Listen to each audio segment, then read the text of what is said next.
Get the Trump fans away from the screen, because this is going to hurt. America lost the war in Iran. It went in, it demonstrated that American bases can be bombed with cheap Shahed drones, it handed Putin extra money for his war against Ukraine, and having achieved none of its stated goals, it walked out. The Ayatollah's regime is still in place, Iran keeps building missiles, has no intention of giving up its enriched uranium, and an Iranian nuclear bomb is now only a matter of time. And as I record this video, Iran is still staging provocation in the Strait of Hormuz, showcasing America's helplessness. This is a crushing, shameful defeat for the United States. And yes, I consider Trump personally a disgrace to America. But Trump is not the reason America lost in Iran. America makes mistakes like this systematically. America is very bad at understanding the world beyond its own borders. America does not recognize its own mistakes. America is a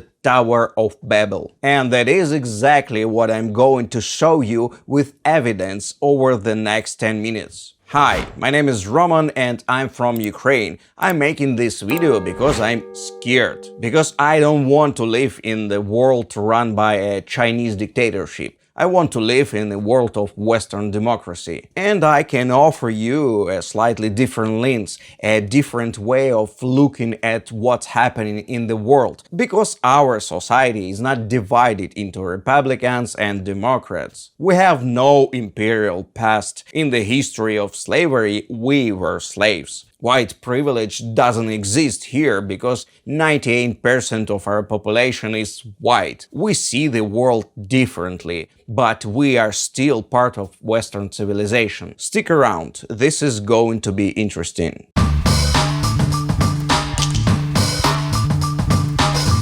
Let's start with the war in Ukraine, because that's where America made a very big mistake. And it looks like Americans still haven't come to terms with it. 72 hours, that's how long, according to America's top general, Russia would need to capture Kiev. Fox News reported it on February 5th, 2022.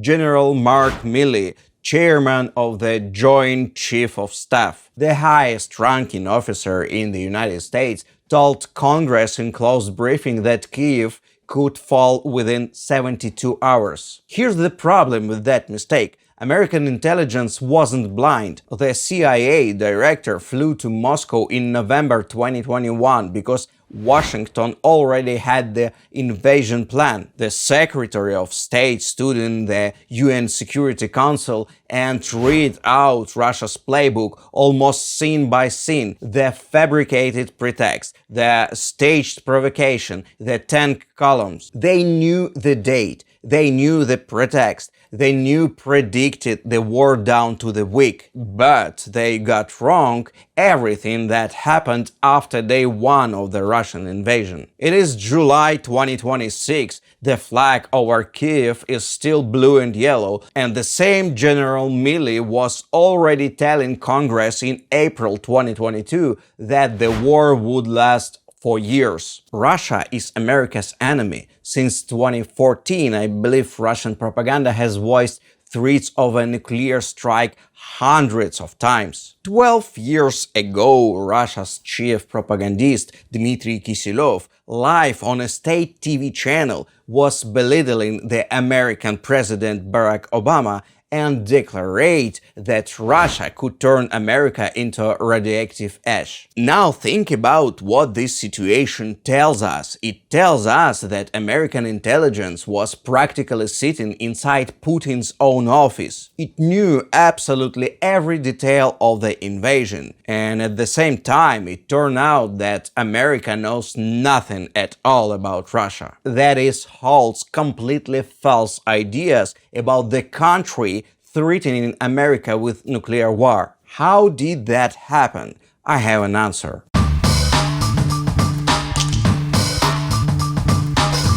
The main explanation for this mistake is that America was reading Russian documents, and on paper, Russia is the second army of the world.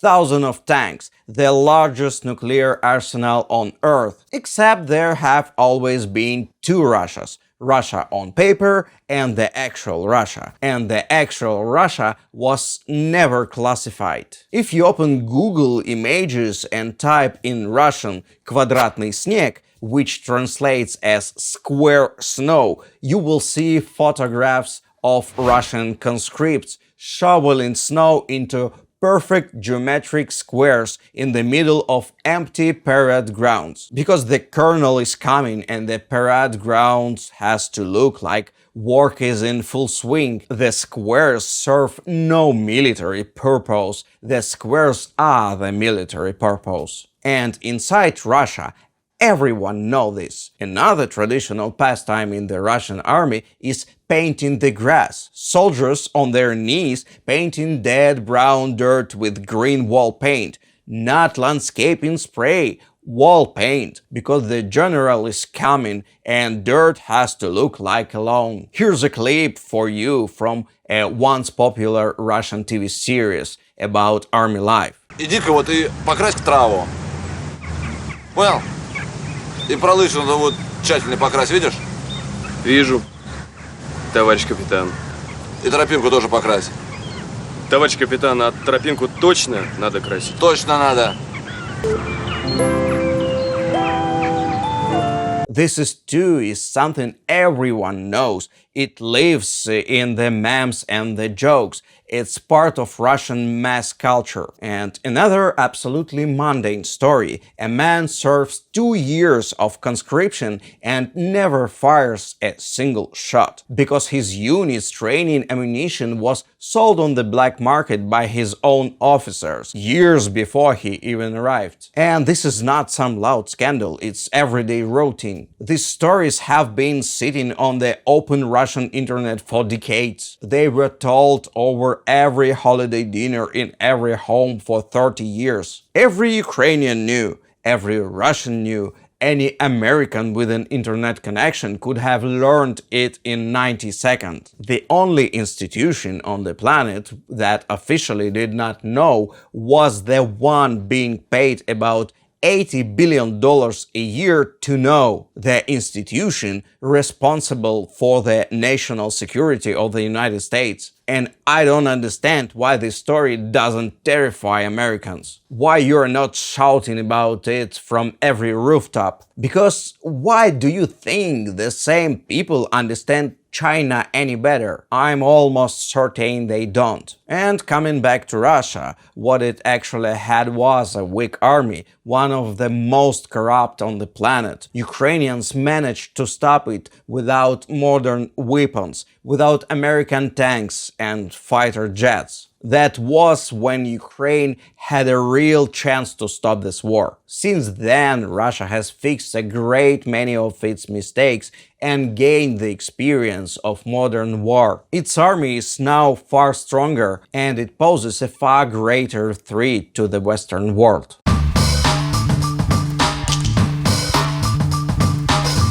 Back to Iran, and here you see the very same picture. America has total military superiority over Iran. America fought alongside Israel, and Israeli intelligence had access to security cameras in Tehran. In other words, America could not possibly lose this war. It's impossible, and yet it turned out the Americans were simply not ready for the war they themselves started. Okay, the fact that Iran would start bombing literally every country it could reach, nobody could have predicted that. That Iran holds the Strait of Hormuz hostage was known to everyone. And you'd think there would be a plan for that scenario, but there wasn't. Well, okay, that is already a terrible mistake. They miscalculated. It happens. But modern war is a war of drones. Iran was one of the pioneers of this technology. Russia bought the Shahid production technology from Iran. Russia has been bombing Ukraine with these drones almost daily for 4 years. Ukraine has learned to counter them effectively. Today, Ukrainian forces shoot down over 90% of Russian drones. But the American army turned out to be unprepared for this. On March 1st, the Iranians killed American soldiers at a base in Kuwait with those very shahid. Just think about that. Modern war is a war of drones. Iran is leading producer of these drones, and America unleashing a war against Iran was not ready for Iran to use these drones. How is that even possible? Not long ago, I could not even have imagined that countries would be walking away from American defense protection because America is unable to protect them and signing air defense deals with Ukraine instead. And the cherry on top, according to Axios, Washington itself had brushed off Ukraine's offer of his very anti-drone technology just a year before. Don't get me wrong, I'm endlessly proud of Ukraine. Ukrainians have shown the whole world what a strong nation this is. But America has once again shown that it doesn't understand the world it lives in. The people who run the largest army in the world, the people responsible for the national security of the United States, are simply unable to make accurate forecasts, even when they hold the most precise and most detailed information on the planet.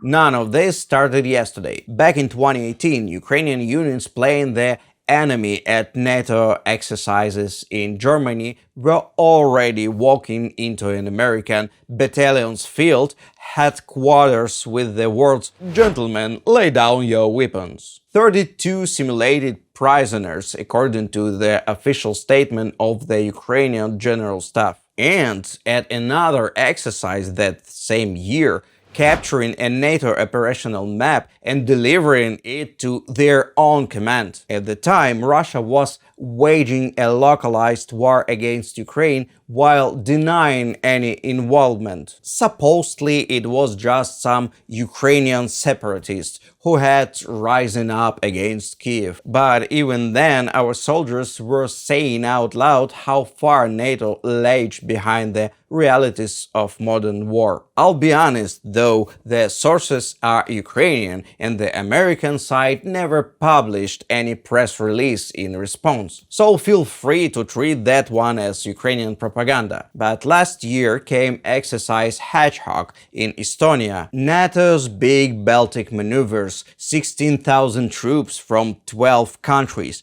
NATO invited 10 Ukrainian drone operators to play the enemy. In half a day, the Ukrainians simulated the destruction of 17 armored vehicles and carried out 30 more strikes. 2 NATO battalions were rated combat ineffective before dinner. The Wall Street Journal reported this story this winter. One observing commander compressed the implications into 3 words, and I can't say the middle one on YouTube. The printable version is "We are finished." And this spring, on the Swedish island of Gotland, during Sweden's largest exercise in decades, 18,000 troops, 13 countries, the drills had to be stopped 3 times because the Ukrainian FPV crews playing the attack kept killing everyone. FPV means first-person view, a cheap racing drone with a warhead, the kind that now dominates the front back home. One Ukrainian operator, call sign Tarik, said it flatly: "In a real fight, the unit standing against us would already be dead." And just recently it happened again. So no, this is not a coincidence. It's a pattern. Neither America specifically nor NATO as a whole is ready for modern war. I suspect it might look like I hate America and I'm gloating right now. No, the opposite. I want to see a strong America and a strong Europe. I want Americans to stop building their Tower of Babel and come back down to earth. It's a paradox. America has never been as rich and as influential as it is now, and at the same time, never as weak. America should stop, for example, looking down on Taiwan from the position of a big brother who may or may not step in if there's a war with China. Because something tells me the average Taiwanese person understands China far better than the analysts at the Pentagon do. If you find my perspective interesting, please like this video and subscribe to the channel, and share your thoughts on all of this in the comments. Thanks for watching. See you.